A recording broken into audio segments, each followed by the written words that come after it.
জান্নাত দিয়ে দিবেন। শুধু তাকে দিবেন না, আল্লাহর নবী বলেন ওয়াশাফাহু ফি আশরাতিন মিন আহলি বাইতিহি কুল্লুহুম ক্বাদ ওয়াজাবাত লাহুন নার। আল্লাহর নবী বলেন ওই কোরআনের হাফেজকে আমার আল্লাহ এমন সম্মান দিয়ে দিবেন, এমন মর্যাদা পাওয়ার দেবেন, ওই কোরআনের হাফেজের পরিবার থেকে 10 জন জাহান্নাম প্রাপ্ত ব্যক্তি যারা জাহান্নামের টিকিট হাতে পেয়েছে, জাহান্নামে চলে যাবে অপরাধের কারণে।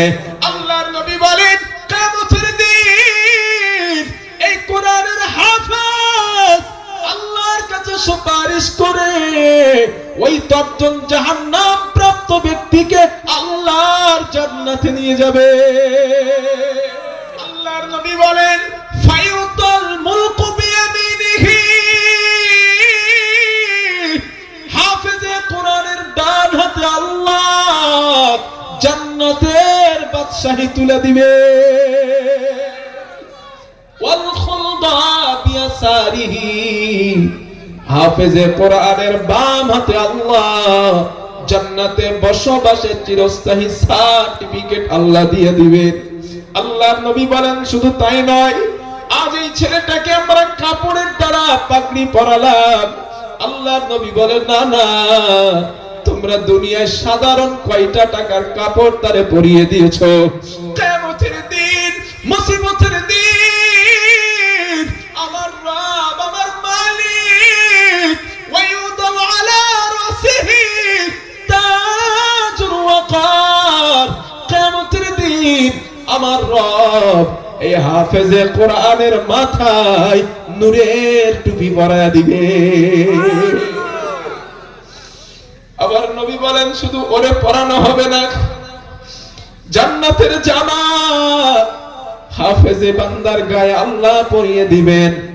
ওর বাবা মা কষ্ট করে মানুষ করে ওরে হাফেজে খানায় ভর্তি করেছিল, ওই বাবা মাকেও আমার আল্লাহ 2 জোড়া জান্নাতের পোশাক পরিয়ে দিবেন।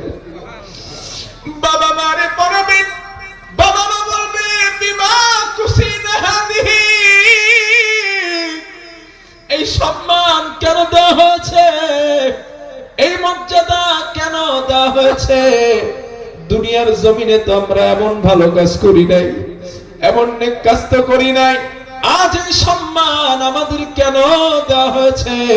আল্লাহর পক্ষ থেকে জবাব দেওয়া হবে লিআখযি ওয়ালাদিকুমুল কুরআন, তোমাদের সন্তানগুলা দুনিয়ায় কোরআন পড়ার কারণে আমার আল্লাহ তোমাদেরকে এই মর্যাদা আল্লাহ দিয়ে দিয়েছে। তোমরা দুনিয়াতে অনেক কষ্ট করেছো, অন্যের বাড়ি মেন্দারি করেছো, গরিবানার সঙ্গে থেকেছো, অন্যের জমিতে কামলা দিয়েছো, এরপরেও সন্তান তারে হাফেজে খানায় ভর্তি করে হাফেজ করিয়েছো। ও আমার উম্মত, আল্লাহ কিয়ামতের দিনে হাফেজ সন্তানের কারণে তোমার গায়ে জান্নাতের পোশাক আল্লাহ পরায়া দিবে।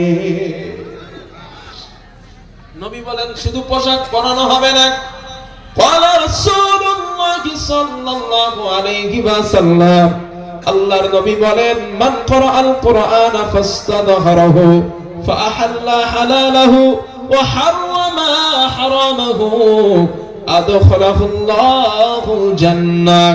আল্লাহর নবী বলেন এই হাফেজে কোরআন যিনি কোরআনের হালালকে হালাল গ্রহণ করেছে, ওয়া হাররামা হারামাহু, কোরআনের হারামকে হারাম বর্জন করেছে, মানে কোরআনের আদেশগুলা মেনে নিয়েছে, কোরআনের নিষেধগুলা ছেড়ে দিয়েছে।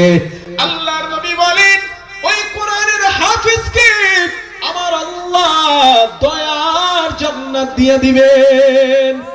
শুধু তাকে দিবেন না, আল্লাহর নবী বলেন ওয়াশাফাহু ফি আশরাতিন মিন আহলি বাইতিহি কুল্লুহুম ক্বাদ ওয়াজাবাত লাহুন নার। আল্লাহর নবী বলেন ওই কোরআনের হাফেজকে আমার আল্লাহ এমন সম্মান দিয়ে দিবেন, এমন মর্যাদা পাওয়ার দেবেন, ওই কোরআনের হাফেজের পরিবার থেকে 10 জন জাহান্নাম প্রাপ্ত ব্যক্তি যারা জাহান্নামের টিকিট ইট হাতে পেয়েছে জাহান্নামে চলে যাবে অপরাধের কারণে।